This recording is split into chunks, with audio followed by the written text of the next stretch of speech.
कंचन के बेटे ऋषि की शादी कहीं नहीं हो रही थी। एक तो ऋषि मोटा, ऊपर से कमाई भी कोई खास नहीं। लेकिन कंचन को तो शौक था मॉडर्न बहू लाने का, और उसे एक दिन ऐसी लड़की मिल भी जाती है। हमें तो आपका ऋषि बहुत पसंद है, लेकिन मैं आपको साफ साफ बता देती हूँ, मेरी बेटी के शौक थोड़े से अलग है बहन जी। अरे बहन, हमें सब पसंद है। आपकी प्रियंका जैसी लड़की की तलाश मुझे कब से थी। जींस पहनकर अंग्रेजी में गिटर पिटर बोला करे।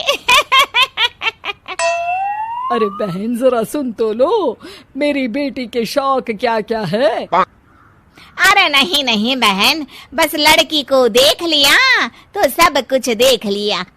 आप ना शादी की तैयारी करो, और वो जरा सामान की लिस्ट भी दी है ना मैंने। हाँ बहन जी, सारा सामान शादी से एक दिन पहले ही आपके दरवाजे आ जाएगा। मजा आ गया, मजा आ गया। अब तो बस आप शादी की तैयारी करो। प्रियंका के माता पिता के जाने के बाद कंचन का पति उससे कहता है, अरे भाग्यवान, तुम तो कुछ ज्यादा ही जल्दी दिखा रही थी शादी की। अरे बोलने तो देती, लड़की की माँ क्या बोलना चाह रही थी। अरे आप चुप रहिए जी, कुछ पता भी है आपको, बस मुफ्त में बोले जा रहे हैं।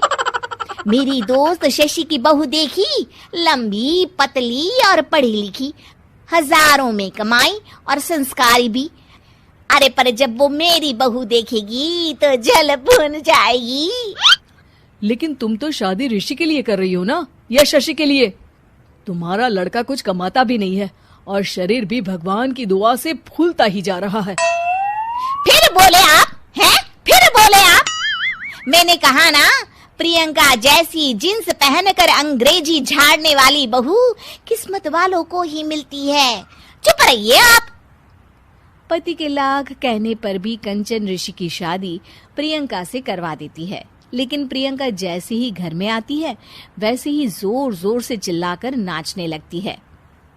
आज मेरे यार की शादी है, आज मेरे यार की शादी है। अरे नाचो मां नाचो। आज मेरे यार की शादी है। कंचन, उसका पति और ऋषि ये देखकर हैरान रह जाते हैं।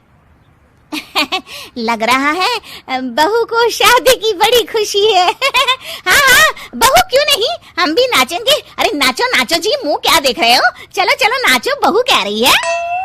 कंचन ये कहकर प्रियंका के साथ नाचने लगती है। ऋषि और उसके पिता वहां से चले जाते हैं। अगले दिन कंचन अपनी सहेलियों को प्रियंका से मिलवाने के लिए घर बुलाती है, जहाँ शशि भी आती है। अरे शशि, कैसी हो? मैं ना तुम्हें प्रियंका से मिलवाती हूँ।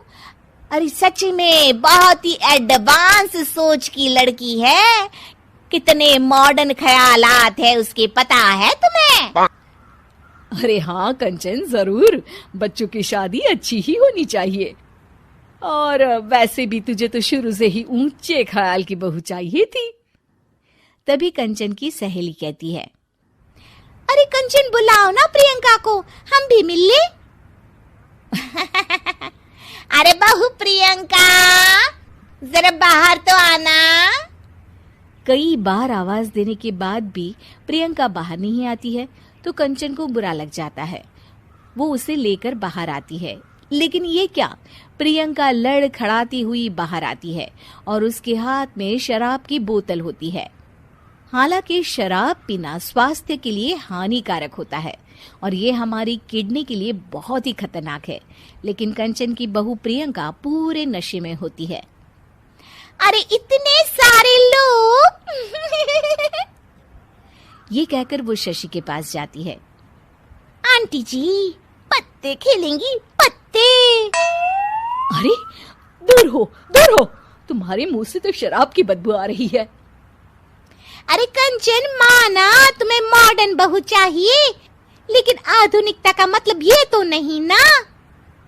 बुरा ना मानना कंचन, तुम्हें पता था कि तुम्हारे बेटे की कमाई और शरीर दोनों ही ठीक नहीं है, तो तुम्हें उसी हिसाब की लड़की से शादी करवानी चाहिए थी। ऐसा कहकर सभी औरतें वहां से चली जाती है। तभी प्रियंका की माँ कंचन के घर आती है। अरे बहन जी, बड़ी चालाक निकली आप तो। बिना बताए अपनी पियक्कड़ बेटी मेरे लायक बेटे के गले में बांध दी। आय हाय, बड़ी आई बिना बताए। उस दिन जब मैं ये बात बता रही थी तो तुम तो सुनने को भी तैयार नहीं थी। अब भुगतो तुम। ये कहकर वो वहां से वापस चली जाती है। सबके जाने के बाद कंचन अपना सर पकड़ लेती है। हाय रे, आधुनिकता की अंधी दौड़ में मैं अपनी संस्कृति ही भूल बैठी थी। अब तो राम ही बचाए मुझे।